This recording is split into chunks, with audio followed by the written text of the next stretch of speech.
Magandang araw po, welcome po sa aking channel, Nov9 TV. Patalasasan po, meron po ba kayong mga properties na napapabayaan or non-performing assets? Plan nyo ibenta, pero wala kayong oras pagbenta nito. Kung ito'y pagkakatiwala nyo po sa amin, tawag lang po kayo sa aking numero, usap po tayo, gawan ko po ng video for free. Yes, libre po. Wala po kayong babayaran. Tutulungan pa namin kayong mabenta ang inyong property. Kami na po bala sa marketing, sa boosting, pati po sa paid advertisements, even sa tripping. Hindi na po kayo mapapagod sa pag-entertain ng mga buyers. Kami na po bala sa lahat. Tawag lang po kayo. Nandito po tayo ngayon sa Royal Tagaytay Estate kung saan meron po tayong bagong video presentation, isang residential lot na may lot area na 239 square meters. Ito po'y titulado, buhay po ang may-ari, kaya wala po kayong magiging problema sa documentation o sa transfer ng title. Regular cut po ito, eskwalado, then sa dulo po ay perimeter fence. Patag na patag po ang lupa, kaya usable po lahat. Wala pong masasayang. At kung sakaling ma-acquire niyo po ito, anytime po, pwede na po kayong magpagawa ng bahay. Hindi niyo na po kailangan magpatambak. Nasa loob po ito ng isang exclusive subdivision na kumpleto po ang amenities. Gaya ng clubhouse, indoor basketball court, swimming pool, parks and playgrounds, at marami pong iba. Tungkol naman po sa security, wala pong problema. Gawa ng meron pong 24 hours roving guards dito sa loob ng subdivision. Maganda po itong gawing retirement place ninyo. Gawa ng napakatahimik po ng lugar, sariwang hangin, at malamig po ang klima. Malayo na rin po ito sa 14 kilometers danger zone ng Taal Volcano.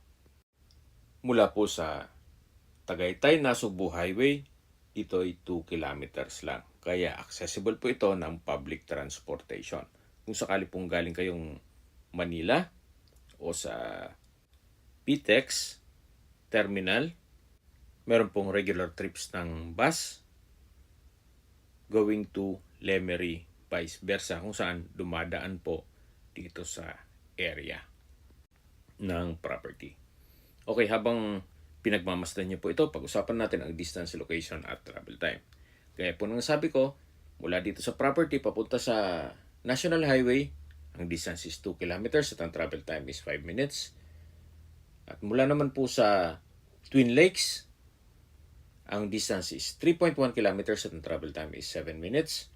Mula naman po sa mga beach resort sa Nasugbu, ang distance is 45 kilometers at ang travel time is 48 minutes. Kung manggagaling naman po sa Mendez Crossing, ang distance is 9.4 kilometers at ang travel time is 18 minutes. At mula naman po sa Tagaytay Rotonda, ang distance is 14.9 kilometers at ang travel time is 29 minutes. Sa Tagaytay Rotonda po ay kumpleto na rin gaya ng malls, hotels, restaurants, schools, church, at hospital. Yan po yung lagi kong binabanggit sa inyo na dapat nyo i-consider sa paghanap ng property yung meron pong malapit na hospital. Hindi ko naman po sinasabing sakitin kayo, yan naman po ay for emergency purpose lang naman. At mula naman po sa Manila o sa airport, ang distance is 71.6 kilometers at ang travel time is 1 hour and 47 minutes. Ito po yung tinutukoy ko na clubhouse, na kung sakali man na meron kayong mga okasyon, pwede nyo pong ganapin dito kung sakaling residente na po kayo. Okay, sa presyo na po tayo. Pinibenta po ito ni owner sa halagang 2.5 million pesos net. Ibig pong sabihin, si buyer na po ang sasagot sa lahat ng taxes at expenses with regards to documentation. Kung may mga katanungan po kayo or gusto magpaset ng tripping dito sa property ito, tawag lang po kayo sa aking numero. At sa mga kababayan naman natin na sa ibang bansa, meron po akong Telegram. Sa mga iPhone user naman, may iMessage. Meron din pong Imo, Skype, Viber at WhatsApp. Same number lang po, 0917-316-3399. Sa mga nagtatanong naman po ng aming Facebook, meron po aming Facebook page na Nov9 TV at Facebook Real Video. Meron din pong TikTok at Instagram. May ibang YouTube channel po kami, the Nov9 TV channel, Nov9 TV Listings, Nov9 TV On The Spot, Nov9 TV Updates, at Nov9 TV House Rental. Sana po naibigyan nyo ang video presentation. Paki-like and subscribe na lang po sa aking channel para ma-update din po kayo sa aking future listings.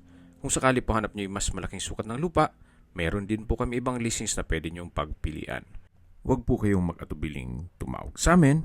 Then, let us know your budget para malaman namin kung anong property pwede naming ilog sa inyo. Sa lahat pong viewers, subscriber at nagtiwala po sa amin, salamat po sa suporta.